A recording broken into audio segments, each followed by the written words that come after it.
Avec Cofidis, solution crédit.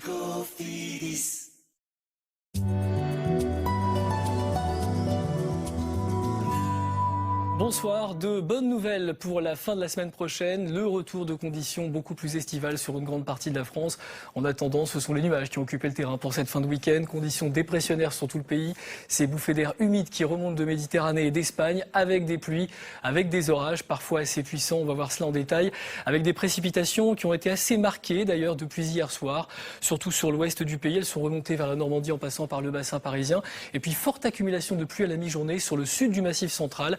C'est là que l'on a enregistré en l'espace de 24 heures les accumulations de pluie les plus consistantes, jusqu'à 100-120 litres d'eau par mètre carré sur les hauteurs du Gard ou encore de l'Hérault. Ce sont l'équivalent de 3 semaines de pluie en temps normal. Des conditions perturbées en raison des orages également. Ce sont les impacts de foudre de cet après-midi. Ils sont remontés donc près du Massif central et surtout ces orages qui se sont manifestés en fin d'après-midi sur la Franche-Comté, notamment sur le Jura. On a assisté à quelques chutes de grêle. Donc après cette fin de journée plutôt chaotique sur une grande partie du pays, on retrouvera beaucoup de nuages encore demain, sauf près de la Méditerranée avec quelques éclaircies également sur le littoral breton. Chute de neige en montagne sur les Pyrénées et également sur les Alpes. Et puis l'après-midi, tendance à l'amélioration sur le nord-ouest de la France avec un vent un petit peu plus frais. Les conditions qui vont se stabiliser, mais ça restera encore assez nuageux avec des pluies beaucoup plus soutenues sur l'est du pays. Température demain matin comprise entre 6 et 14 degrés. C'est encore en Alsace que les températures seront les plus élevées demain après-midi. À Strasbourg, jusqu'à 24 degrés, 19 à Paris. Ce sont quasiment des températures de saison. Et 12 à 15 degrés, ça restera quand même assez faible pour la saison. Au pied des Pyrénées, contraste de température donc assez net, avec de la fraîcheur qui a tendance quand même à concerner toutes les régions proches de l'Atlantique. Et puis cette bulle d'air chaud qui est bloquée sur l'Allemagne, d'où ces températures assez élevées en ce moment sur l'Alsace. Écart de température qui sera un petit peu plus réduit en milieu de semaine, avec des conditions qui vont progressivement se calmer. On retrouvera mardi encore beaucoup d'humidité, du Massif central jusqu'au Jura et aux Alpes avec des pluies parfois soutenues.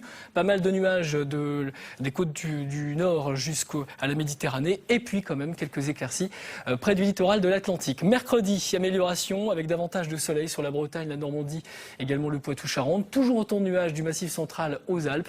Et puis dès jeudi, ça y est, l'anticyclone va s'installer sur une grande partie de la France avec un temps plus ensoleillé dans l'ouest et également dans le sud, et probablement la plus belle journée de la semaine, vendredi, avec une moyenne de température de 27 au nord et également au sud. Une journée vraiment estivale et très ensoleillée avec quelques coups de tonnerre en fin d'après-midi sur les Alpes. Et puis le week-end, un peu plus nuageux, mais normalement un risque d'averse assez limité, plutôt un bon indice de confiance, 3 sur 5.